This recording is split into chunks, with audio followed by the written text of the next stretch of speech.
This is our presentation on the Comstock Laws. Everything in this presentation was a collaboration between Annalisa Leon, Tessa Martinson, and Olivia Menja. Our attention grabber was a quote from no other than Anthony Comstock himself. "The world is the devil's hunting ground, and the children are his choicest game."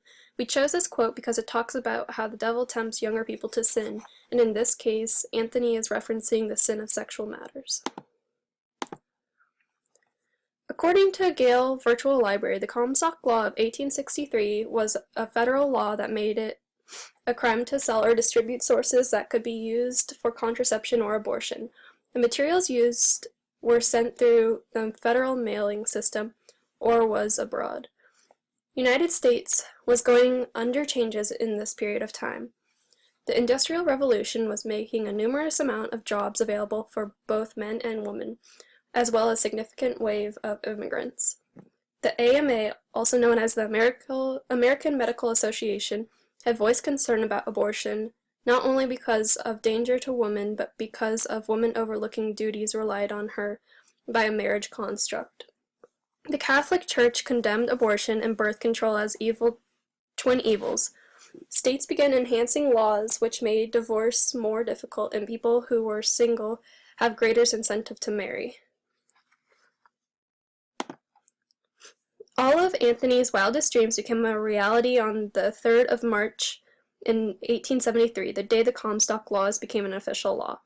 They were to be enforced by all U.S. Post Office personnel. They would make sure that no obscene material was going to be mailed. This included anatomy books which depicted the human body.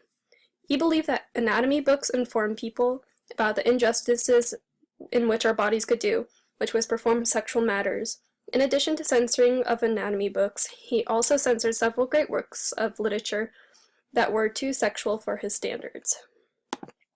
Anthony Comstock was born 1844 in New Canaan, Connecticut. Comstock had a firm belief that devil's temptations were omniscient, and he rationalized that all abstinence from all impure thoughts and behaviors secured the faithful path to righteousness. The two terms Comstockery and Comstockism were used his extensive campaign to censor indecent and obscene materials. During his campaign, Anthony destroyed 15 tons of books, 284,000 pounds of plates for printing, objectionable books, and nearly 4 million pictures. Anthony's plans had several supporters. Specifically, this was the AMA, American Medical Association, the Catholic Church, and several states. The AMA had previously voiced concern about abortion and the toll it took on a woman's body. They thought it was unsafe. The Catholic Church, to no surprise, condemned birth control. They believed that women should not have contraception because then they would be allowed to have sexual affairs and not get pregnant while out of wedlock. Lastly, several states wanted more people to put a control on marriage and divorce. They offered many people incentives to get married, so that way it was easier for them to have a kid while married. However, they wanted people to stay married, so they created an incentive not to get divorced. They made difficult laws for people to get divorced, or if they were divorced. All three of these connect to one central theme, and that is they don't want women to have a pregnancy out of wedlock / have sex out of wedlock, or else there could be complications. Several people were against Anthony's plans, such as Mary Ware Dennett and Voluntary Parenthood League worked together to introduce the Cummins Valley Bill in 1923 to repeal against Comstock as infringement on freedom of speech and press, along with Margaret Sanger and the National Committee of Federal Legislation, who attempted to amend law to exempt medical professionals. Margaret Sanger's campaign was from 1929 to 1938 became dispute with federal court decisions. The case of United States versus One Package in 1935 exempted doctors from contraceptive aspects of law, which allowed hospitals and freestanding birth control clinics to multiply. Bolger versus Young's Drug Product Corp. In 1983 prevented Americans from receiving truthful information about how harmful contraceptives to the body could be. In 1971, Congress eliminated birth control reference from law. In Miller versus California in 1973, Supreme Court declared if works were obscene and lacked serious artistic, violated contemporary moral standards, or portrayed sex in an odious manner. In 1941, Margaret Sanger started a feminist publication called The Woman's Rebel, which promoted a woman's right to have birth control, as said in bibliography.com. Instead of being arrested, she fled to the country of England, where she researched birth control. When she came back to the United States, she opened the first birth control clinic in 1916. She started the National Committee on Federal Legislation for Birth Control, and they fought to make it legal for doctors to give out birth control.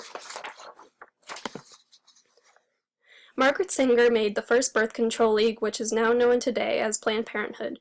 She lived to see the Supreme Court make birth control legal with the Griswold versus Connecticut case. In the end, the Comstock laws were deemed unconstitutional because they violated the First and Fourth Amendments. The First Amendment states that there is allowed to be freedom of speech. By limiting what could be sent through the mail so that people could not be educated/read what they want, their rights were being limited. The Fourth Amendment states that there shall be no unreasonable searches or seizures. The Comstock laws violated this because, under the law, the U.S. Post Office had to search and seize the mail that was sexual in any way, which is unreasonable because it violates the First Amendment. According to the Gale Virtual Reference Library, enforcing the law was difficult due to all the people who were against him in law enforcement. Consequences were given to doctors in this situation. Comstock wrote, the doctors playing the role as a young pregnant woman who was seduced, abandoned, and in desperate need of information about abortion. The doctor would accept money given from women in a letter and would mail back preparations to abort, then Comstock would arrest the doctor. Attempts to repeal this law were unsuccessful. In 1876, National Liberal League protested the law was unconstitutional and was proven this because the law imposed specific moral and medical mandates. In 1971, Congress eliminated birth control from law, and in 1994, the fine increased for abortion provision from $5,000 to $250,000 for a first-time offense. This is our works cited page, and the end.